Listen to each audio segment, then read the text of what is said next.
A lot of people make the mistake of focusing their social, their digital on themselves all the time. It's all about what they're eating, what they're doing, their point of view, their perspective. I find if I make social about other people, tagging or asking other people for their opinion, people like that. They like to participate. Hey, welcome to Komando on Demand, where we talk to some of the most influential people in technology, the innovators that shape the future, and trailblazers who challenge and inspire us to do amazing things. We're really excited to have Evan Kirstel with us today. Evan is a business-to-business thought leader and top technology influencer with a social media following of hundreds of thousands of people. He works with brands like AT&T, Samsung, Panasonic, and Qualcomm, and helps them achieve what he calls social media visibility. And let's face it, these days it's all about social media, whether it's Facebook, Twitter, LinkedIn, Instagram, or all the others. How can you promote yourself or your brand using social media? This podcast should be listened to every small business owner across America. It is that good. We'll actually hear from a small business owner whose business is dwindling and he needs a way to start marketing online. Kim and Evan also talk about Reddit, Facebook, and the top 3 things you need to do to promote yourself or business on social media. And a quick reminder, this is not the Kim Komando Show. Every week, of course, Kim gives you the very best tips, DIYs. We take your questions. We've got tech news. It's all on the Kim Komando Show, and that is available as a podcast. And you can only get that in one place, which is getkim.com. Check it out right now while you're listening to this, getkim.com, and stay right there. Up next, it's Kim's conversation with Evan Kirstel on Komando on Demand. Hey, a quick reminder, if you have a question about something digital, you can get unbiased tech advice, of course, that you can trust from America's digital goddess. It's Kim Komando. Go to komando.com, komando.com. In the upper right-hand corner, just click on Be a Caller, where we'll ask you a couple of questions about what you need advice on, and a producer will reach out and get in touch with you to set you up with a call on the show. We appreciate that. And here now, it's Kim's conversation with social media expert Evan Kirstel on Komando on Demand. So, Evan, I was introduced to you on Twitter. You were one of my recommended followers. No kidding. Well, I have to thank Jack or someone for that. Somebody at Twitter, because the algorithm actually worked. And then I started actually looking at what you were tweeting out. And I thought, this is really some great stuff. How many times a day do you put a post on Twitter? It's every day, all day, 24/7. I schedule, I curate content. And then on top of that, I go in and engage and document what I'm doing and live tweet. So it really is social for me is around the clock. Not that I'd suggest that's a normal healthy lifestyle for anyone out there. And how many followers do you have? It's about 280,000 on Twitter, and I put as much effort into LinkedIn and Instagram and Reddit and Quora. And so for me, Twitter is just another platform. And I think people are always talking about one versus the other, Facebook versus this versus that. And for me, all these platforms are equally interesting. They have very distinct and different communities and styles. And so I like to dabble in each of them. So which one do you think is more effective for business owners? I think LinkedIn is the new media platform.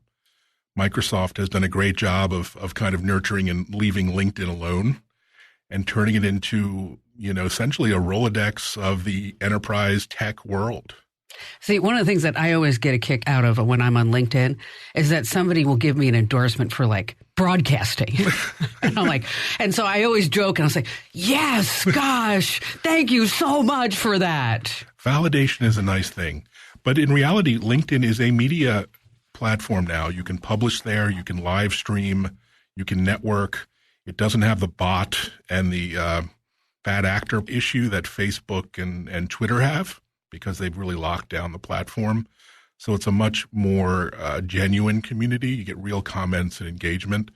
So it's kind of my go-to destination now. Well, we have an opening for a digital marketing manager. And I posted that up on LinkedIn to say, hey, if you know anybody, and I did the hashtags and good stuff like that.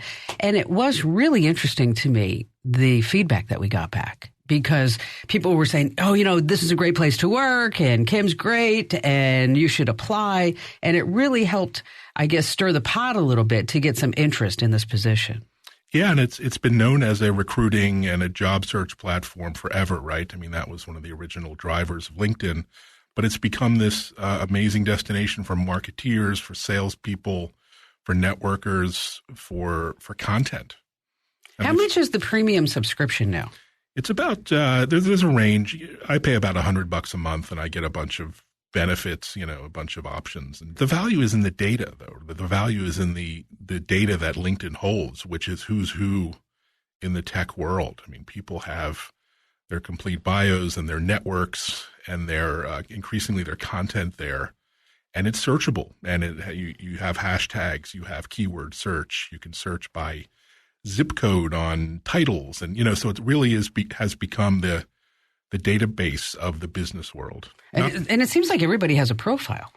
Everyone has a profile, and it's no longer about finding someone. In the old days of sales, and you've been in sales, right. It was all about finding the person. The cold call, the opening.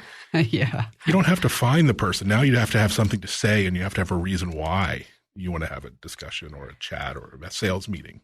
And, in the messages, I think that works, the LinkedIn messaging, because now you don't need to have their phone number, right? You can just go ahead and drop them a note there. You met Daz Smith, our executive producer, yes. And he's in charge of all things video here, the primarily right now, the Bloomberg television show. And we actually found him on LinkedIn. We put the ad out, said we're looking for an executive producer. We had people apply from all over the country. And then I said, who can we find locally that we know? And Phoenix, you've seen Phoenix. It's a big town, but it's actually a small town, probably like Boston. I mean, it seems like a big community, but when you get into it, everybody kind of knows each other. Right. And we actually found Daz by poaching him and saying, we know that you're at right this minute right now, but we think you'd be better off right now with us. And so he came over, we interviewed, and as a matter of fact, he was looking for a change. Well, in a world of really, talent-driven hiring and unique skills and skill sets, there aren't people out there waiting, for the call from a recruiter. And anyone who's dealt with recruiters and hiring and HR managers knows how much of a nightmare that whole process is. So, social is about person-to-person communication. If you're looking to get hired or to hire someone, all of a sudden it's a one-on-one kind of relationship you can build through these social networks. And, part of the beauty of all these platforms is taking all this interaction in the virtual world into the real world. I mean, we met through Twitter. I'm here in the studio now, and I do that dozens of times a week, meet real people, fascinating, interesting people who I've networked with on social media, sometimes for weeks, years. Wow. And when you finally meet in the real world, it's like you're best friends, you know each other. Have you ever been disappointed? Actually, rarely. Most people are way more interesting than their social profiles. So, most people are pretty good. And despite all the negativity and hate and nonsense, when you meet people in the real world, the number of jerks is pretty low in my experience. Let's talk a little bit about organic reach. How would you define that? Well, I don't know if there is a single definition. Reach is all about the algorithm and how that algorithm shares your content across the platform.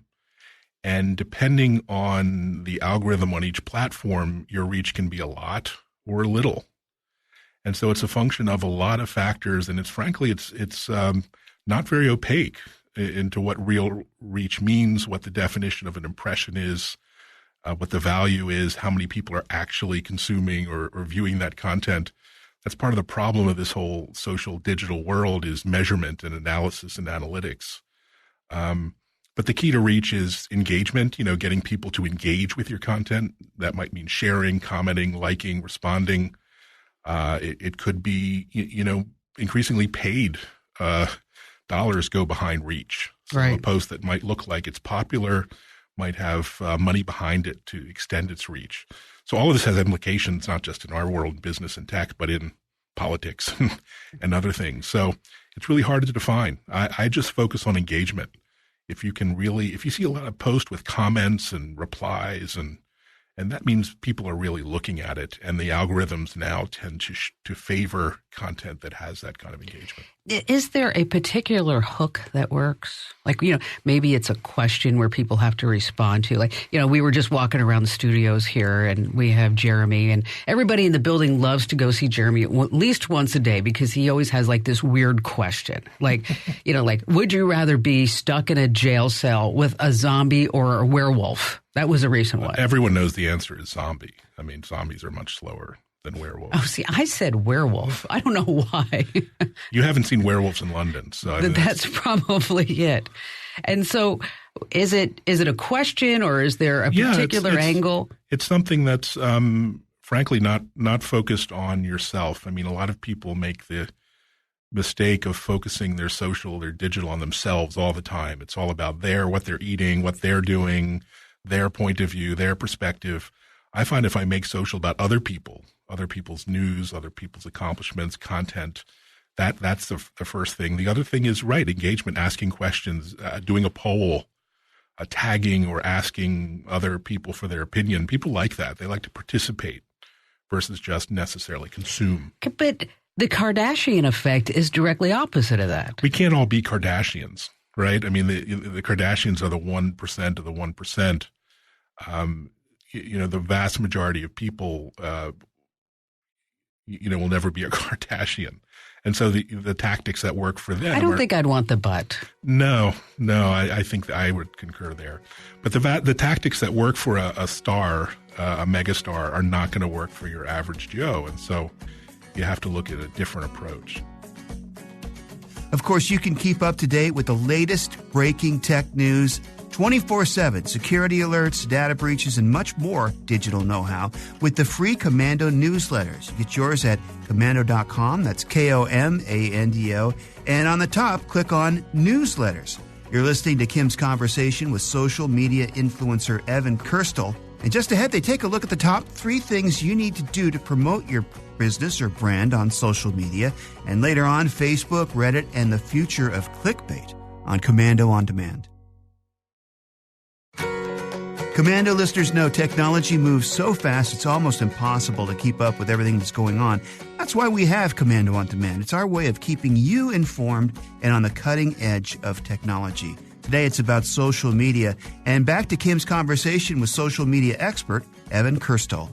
And so when you look at and you help people build their social media influence, that factor, what's your first bit of advice? It's content. I mean, it really is content. And everyone can be a content creator. People have this very a super notion of what a piece of content is. It could be something as little as a thought, a paragraph. It could be pictures. It could be a video. It could be, images. I mean, content could be just documenting the world around you and what you're doing and your interests so you can sort of identify with like-minded people. And I think that's what people forget. Content doesn't have to be writing a book. It's it can be much more lightweight. And also curation. I mean, I'm curating content. You're curating news and insights and industry analysis. So I'm always curating, and that sort of attracts the audience based on what you curate. Oh, because, I just find there are just so many different outlets. I mean, I looked at how many different places I go every single day to see what's going on in the world, and I actually counted it. It's 32. I'm like, whoa, it's crazy. We need more editors. We need more curators like you. So I trust you. I would trust your shares, and I would follow you and what you're sharing as an information source. So it really is about following credible sources, or at least what you view are credible. And then, going through to the original source. So we have content. What would be next? I think it's communication and engagement. I mean, if you have a group of favorite followers, including yourself, comment and reply and engage. It's amazing how many people will, even at the very senior level, be watching. I mean, I've had Twitter conversations with Mark Andreessen and Michael Dell. And again, very, very lightweight, very, very, very basic stuff. But you'd be amazed who's actually on social themselves, personally consuming and listening and watching. And it's a chance for that one-to-one correspondence that you just wouldn't get on any other platform. I know that there's a fair number of our listeners right now who probably have never heard of Reddit. There's one subreddit that I really like. It's called This Is Not the Onion. Oh, that's funny. Reddit's great. I mean, Reddit is the third largest website in the world now, and most people haven't heard of it, largely because of the demographic. It's also a global site, and it's sort of crept up upon us. But my favorite Reddit form is futurology. It's all about the future and sort of futurist and futurism. Amazing stuff gets shared there, and you wouldn't find anywhere else.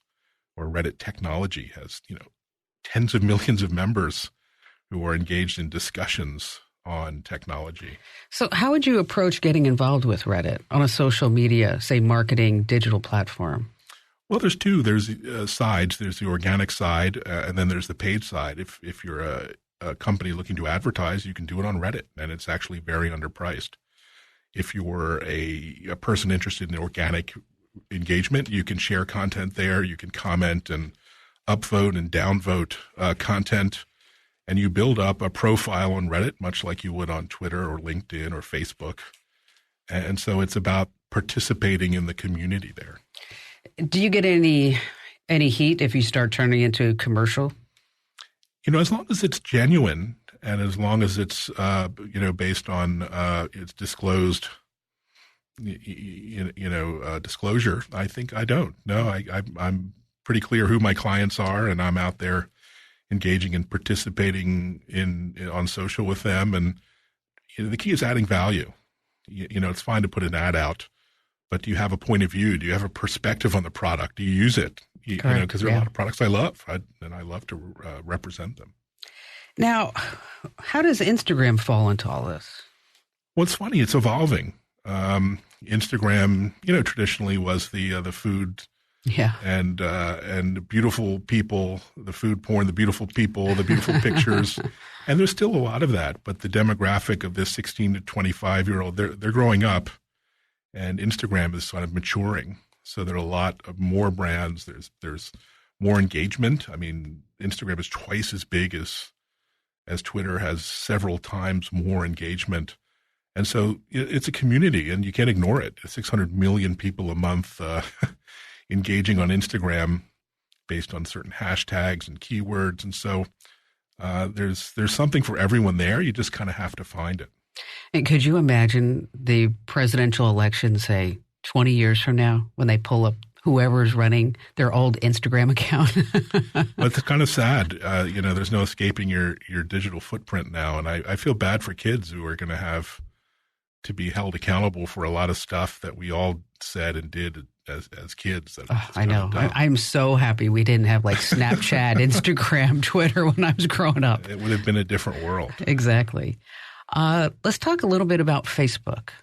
We as I explained to you, we were just walking around, I was showing you around the studios here, is that, I've never been that person who got on the air and said, join me on Facebook, and I always thought it was kind of stupid that you would direct your entire audience over to another platform.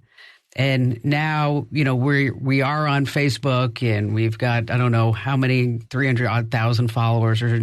And I have to say, I do not personally go on Facebook. I found it to be a complete time energy suck.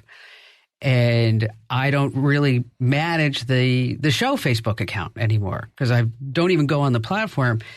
But it's interesting to me that when it first launched, is that we would put up a post on Facebook, and it was like crack cocaine. I mean, we would get like 20,000 people directly to the website that nanosecond. And now I can show you the Google Analytics. We have something up on Facebook. It can give us like 100 people unless we pay to boost the post, which is just irks me. Well, that's been the monetization strategy at Facebook, is giving preference to paid content at the expense of organic content or reach. And that's been why they've been so successful and why advertising on Facebook is such a killer, because it works. But that does nothing for the rest of us who aren't really interested in paying for Facebook ads. The challenge is Facebook reaches 2 billion plus crazy people, and so if you're a marketeer, you're a business and advertiser, you just can't ignore it. And so you really have to fall into that trap of paying Facebook for advertising dollars. Well, you know what? We tried it. Didn't really do much for us. Yeah, it's one of those things that it can be very targeted. I mean, if you're a dentist in Arizona, you should be running Facebook ads to find clients. Or if you're pick your small business category. But it's not for everyone. And you might find other platforms equally just don't work. So it really is finding the right platform and the right audience. So do you think, because now Facebook owns Instagram, that they'll be changing those algorithms too? They're constantly changing. I mean, that's the thing we don't really see from the outside in. They're tweaking these algorithms daily to make them more addictive and more useful for them and maybe for us.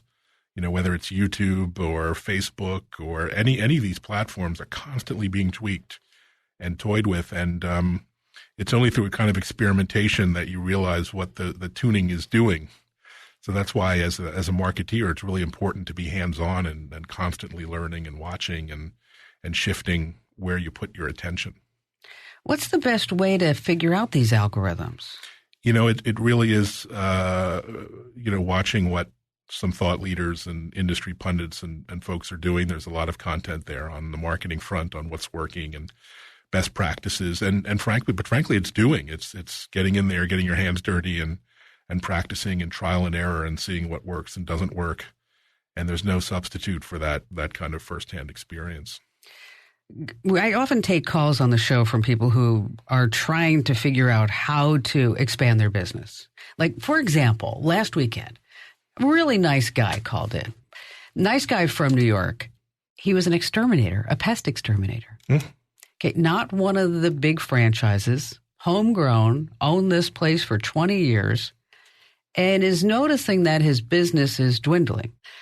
He said he didn't know anything about SEO, didn't want to know about SEO, doesn't have a social media presence. I own an exterminating company in Queens, New York, and I'm looking to obviously get traffic, which equates to sales. Right. I'm 58. Basically, my business was run and still is run by word of mouth, family, friends, believe it or not, print ads, flyers, etc. And I'm looking to obviously enter into the digital world, but I don't know which way to go. I don't know if there's an SEO scenario that possibly still active, or it's an old app. If I heard Facebook ads, Google ads. There's all kinds of things, aren't there? There's quite a few things out there, and as I said, I'm clueless as far as technology, and that's why I gave you a call today to see if you can at least give some advice or suggestion and a way for me to go to obviously build a business and bring in some more dollars. Because it's always easy to resell a current customer than go find a new one, right? Okay, so yes, you're absolutely right. Okay, so let's talk about finding new customers for an exterminator business. That a lot of this advice goes for any type of business that you have, by the way. But here's a guy who's owned a business for 20 years and is finding that his business is dwindling because he's not doing any type of digital marketing. Well, his business is dwindling because his competitor down the street is using digital marketing. Everyone needs pest control. I think that's universal and that's not going away. But his competitor is probably putting together a scary bug video and targeting women from 30 to 55 on Facebook in 8 different zip codes who see a scary bug video pop up when they're on Facebook, click and sign up as a customer. And that's a really simple tactic that he's just, for worse in this case, ignoring. What are some other simple tactics that people can do? You know, there's not one silver bullet. There's just like 55 things you can be doing on social media to be more effective. I'd say for me, it's always using imaging or videos. I mean, people are just visual and they want to see and they want to feel something in the post. So interesting imagery. It almost doesn't matter what it is. Almost just to have some imaging and ideally a video, whether it's of you, whether it's someone shooting you, whether you're shooting something on your smartphone, just to have that visual impact is really important. And experimenting. I mean, one copy might work, and you might try it and try something else, and it might be 10x, just based on using certain hashtags, maybe certain keywords struck a nerve. And so it really is, sort of trial and error to find out what works. And also, people don't realize any post only gets 1 or 2, 3% engagement. So when I do a blog or a post, I'll share that same post in different ways over different days, different times of the day, different days of the week, with different copy and imagery, to have a maximum impact.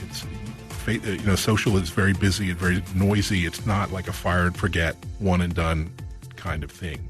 Hey, don't forget you can Google anything and watch YouTube videos from, who knows who. But to get the real researched answers, tap on our community message board. Dedicated Komando Show staffers and pro community members will help you one-on-one with step-by-step instructions and links won't lead to hackers and scammers. Find out more about the Komando community at getkim.com. That's getkim.com. More of Kim's conversation with social media influencer Evan Kirstel is still to come, including clickbait and how it's changing, and they'll share some thoughts on smart cars and smart homes in moments on Komando on Demand.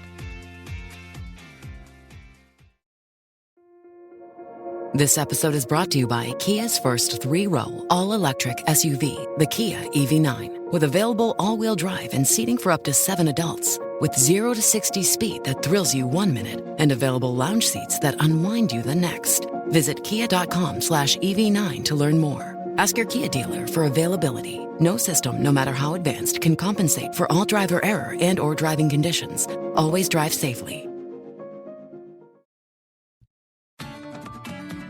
It's Komando on Demand, and a special bonus, we're releasing an hour of the Kim Komando Show on the next version of Komando on Demand. Look for that very soon. That hour is going to include some big news for BlackBerry, Tesla's hidden feature that you absolutely shouldn't use, and harsh alarm clocks and how they could make you actually be more sleepy than you are when you wake up in the morning. That's on the Komando on Demand podcast, a special hour of the Kim Komando Show. Look for that very soon. And now, back to Kim's conversation with Evan Kirstel on Komando on Demand. So many years, it seems like, that we were living in the clickbait genre. We still are. It seems to getting not so much anymore, though. 6 ways that you need to know to make sure that your lover is going to stay with you forever, or whatever it may be. We're a little guilty of that. I know. You look at the headlines. But we're also noticing when we're doing some A/B testing that people are now looking for, instead of 6 ways to know if the hackers are getting you, is to say, this data breach happened 5 years ago. Now you're being targeted. Are you seeing that as well? Yeah, there's lots of new tactics being deployed, and marketeers are kind of realizing some of the old stuff is getting long in the tooth, and we need to try something new. So I see a lot of that, and it really is tying your content into context. Trends. Like you said, people are obsessed with personal security, safety these days. So how can you tie, your product, solution, your service, your app into those trends? Now, for that's sort of a positive spin. The negative spin are people are using these trends to sort of to generate clicks. Coronavirus hashtag is now in every post people are doing. Instagram influencers are using it to ride on top of this terrible news. And so there's a lot of hijacking of topics and themes, and that might be the new clickbait. So what are some future trends that you see? I think for me, it's spatial computing. We've been talking about VR and experimenting for some time, and, it's going to happen in many ways. But I think once Apple releases its first augmented reality hit, whether it's glasses or some kind of wearable, it's really going to enter the mainstream, and we'll see a world of sort of mixed reality, multi-modes of communication with smart glasses enter the fray. And we'll start maybe using our smartphone less and using these wearables, whether it's VR goggles or augmented reality glasses, to communicate and collaborate and message and navigate the world and consume content. So I think it's going to take a big blockbuster breakthrough from the likes of an Apple to really push that forward. But I think it's coming in the next year. Well, I think we need 5G for that. And 5G, we're the nation stages, and so the networks will come together, and hopefully we'll have cool devices like Apple eyeglasses to use 5G on.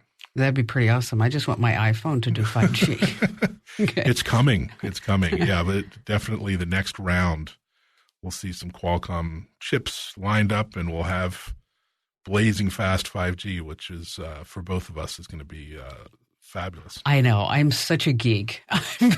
Sometimes I finally met my nemesis here. This is like we're kindred spirits on the geek side. So. I know. Sometimes I look at this stuff and I get all excited. I'm like, oh my gosh, okay, just back off. Just back down just a little bit. I'm really excited about car technology, though, too. And what's going on. I mean, the other day I was backing out of a driveway, and my mother lives in our guest house. And so I was going from the guest house, and I had to go to the gate. And my husband was in the passenger seat. And I have a G-Wagon, okay? And so I have a 360-degree camera. Nice. That's right in the screen in the middle. And I didn't even notice it until Barry said to me, I was backing out. I didn't even look at the mirrors. I was backing out around the corner and then going through the gate by just looking at the screen. And he said to me, do you not even look at the mirrors? And I didn't realize that's how I'm driving now.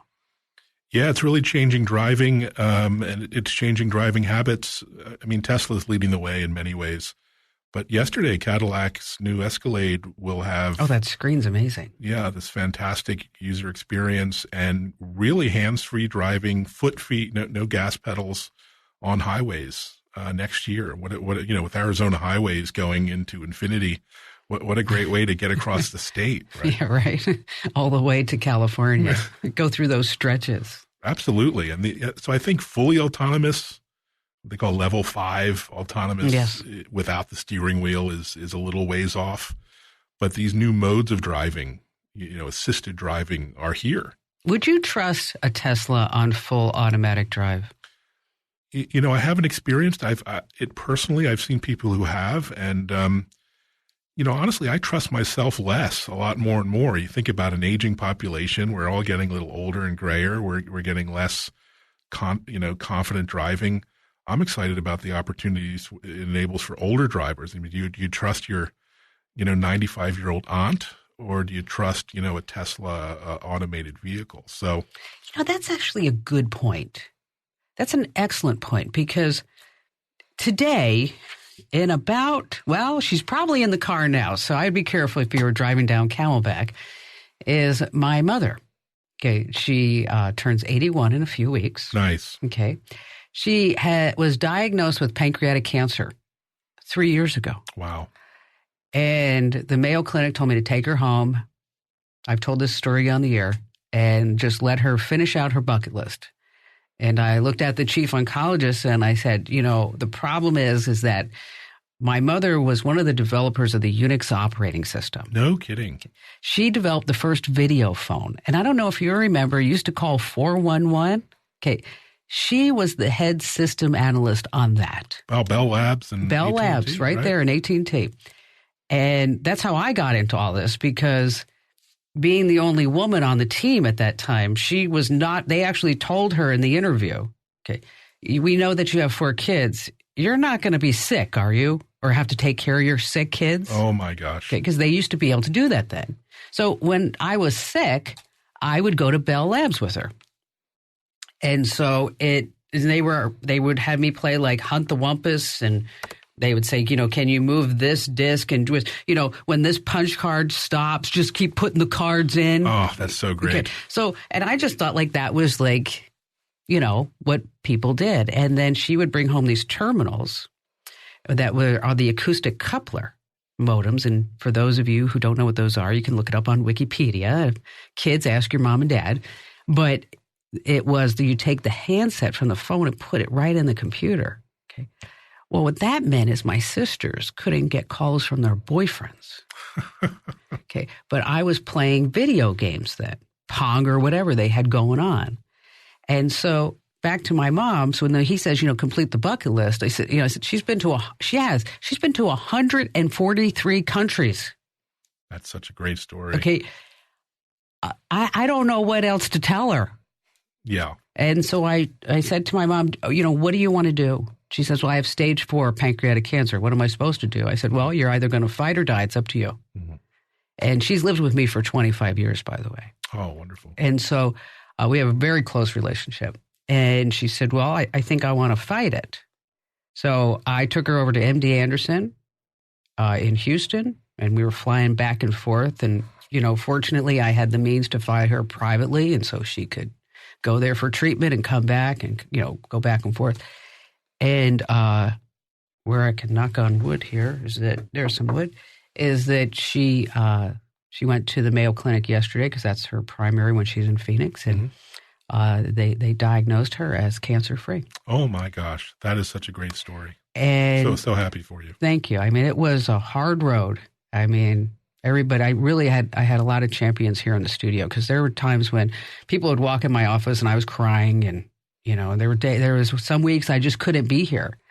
And there were some days I'd come in to do a show and I would be emotionally drained, just because every time somebody gets cancer, the family goes through it, but I was the primary caregiver. So it was, it was really hard, but we all kind of banded together. But anyway, back to her driving. So it was probably about 6 months ago. She says, I think I'm ready to drive again. Mm.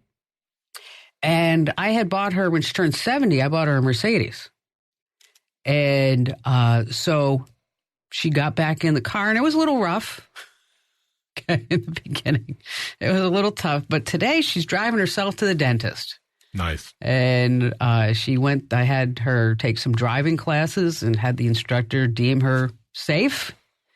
But how nice would it be, now that you've just given me an idea, to get her a Tesla and say, here, go. Well, that and also technologies in the home. I mean, people make fun of all the home gadgets and smart home stuff, but I think aging in place and staying home and while being safe and secure and monitored with remote electronic care and even telemedicine, telehealth. Which is phenomenal. I mean, these are technologies that are real and they're maturing, and we're going to have it in many places the next 1 to 5 years that will have a real impact on all of us.